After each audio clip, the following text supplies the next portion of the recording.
Chatting with D, I found you here at NFTLA, and you've told me a little bit about your documentary that recently released. Yes. Tell us about it. Yes, so I am releasing a documentary called The Evolution of Dapper Dan. He is the fashion guru for my community, Afro-Latino community, the African-American community, and really just pushing the needle forward and making a space at the table for people who look like me. And a lot of his work has been years and decades in the making, and a lot of things are coming full circle for him right now. And so I'm just excited to get that out to help continue to inspire the younger generation and to show that you're able to attain success as long as you keep that consistency. And so you were telling me earlier, and D stands for? Deanna Harris. Deanna Harris? Yeah. You're not new to the media world, even though you're new to the NFT world. Tell us about your history in the production world and where you've been and where you're going here over the roaring 20s, as we say. Yes, for sure. So I was saying briefly, this is a family-run production company. And so my family has been in production for over 30 years. Starting off with my grandfather, Ralph Mercado, he was a very famous Latin promoter and producer, and he developed a lot of the artists you might know today in the salsa industry, such as Mark Anthony, La India, Tiro Puente. And so my mother and father worked with him closely on his company. And so now they're helping assist us, my brother and sister, into, what we want to do in our dreams and aspirations. So yeah, my father does the editing production. My brother does the music, my sister does the hair, my mom does the talent, so we're just working towards our dreams. And so what's the dynamic like in a family business?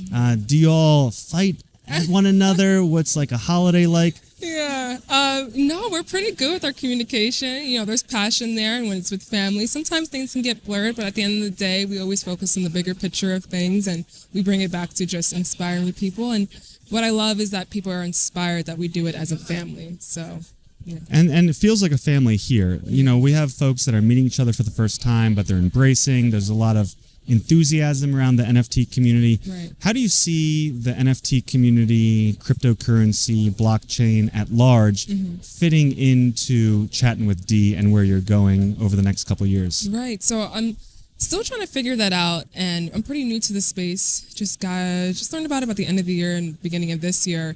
But what I'm realizing is that a lot of these NFTs are bringing kind of power back to the people in a sense. People can kind of dictate, taking out that middleman, like we said before. Yeah, this is not our first time, because the first time we just recorded this a few minutes ago, I forgot to hit the record button, everyone. So this is the second take. That's all good. We understand production over here. Yeah, everyone makes mistakes. Exactly. So trying to figure out how to combine Chatting with D with NFTs, and so I went to Grenada about a year ago and stayed out there for like 2 months. Got to learn the culture, the community. Had a lot of dope interviews out there. One by the artist Mysticilla, and so I told his evolution, his story as well, which was pretty dope.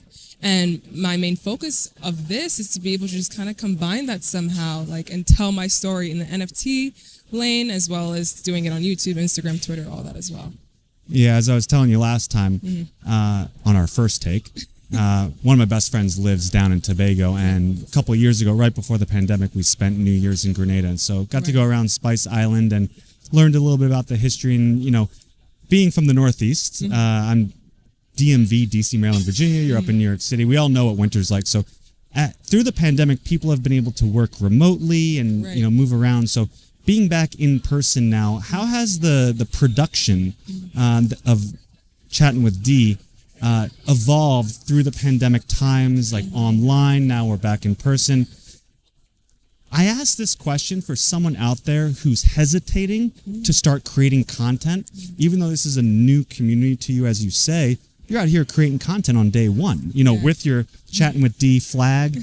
So what are some tips that you can give to people who are going to, be a little hesitant to create content in person or create content online? Right.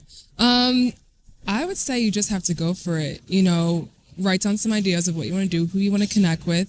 And here in this NFT world, and just in general, people are very open to connecting, especially after the pandemic. Everyone's like, what are you doing? What I'm doing? How can I help? How can I figure it out? So, I feel like it's kind of just like, human nature to kind of be scared to put yourself out there. But I feel like the most beautiful things happen once you step out of your comfort zone.